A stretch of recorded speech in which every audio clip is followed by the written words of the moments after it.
काजर लगावला छोड़ दिहनी होई होई गुप्ता जी कता कला से।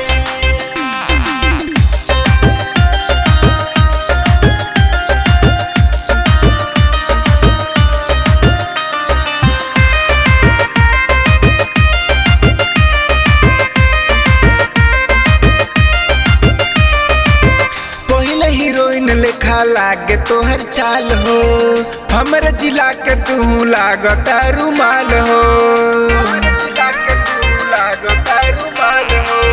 पहले हीरोइन लेखा लागे तोहर चाल हो, हमरे जिला के तू लागता रुमाल हो।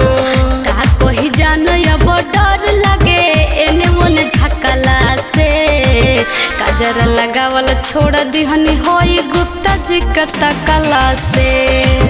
का कोई जानो अब डर लगे एने ओने झकला से, काजर लगावल छोड़ दिहनी होई गुप्ता जी कता कला से। काजर लगावल छोड़ दिहनी होई होई होई गुप्ता जी कता कला से।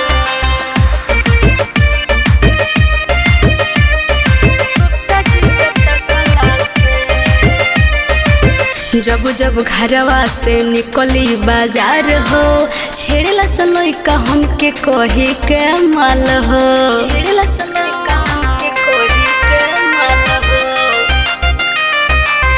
बड़ू हसीना इतना ए जान के न कोरे के चाही नेवान, बड़ुए भलाई अब में हमार दो गोलवा से ताकला से, काजर लगावल छोड़ दिहनी होई गुप्ता जी कता कला से। का कोई जानो अब डर लगे एने ओने झकला से, काजर लगावल छोड़ दिहनी होई गुप्ता जी कता कला से। काजर लगावल छोड़ दिहनी होई होई होई गुप्ता जी कता कला से।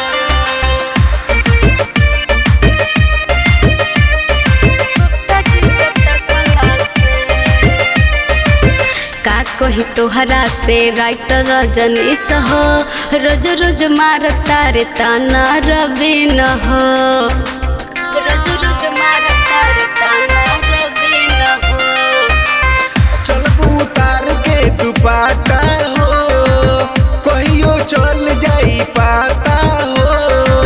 केहू न देखी अब मुँह हमारे ओढ़नी से ढकला से, काजर लगावल छोड़ दिहनी होई गुप्ता जी कता कला से।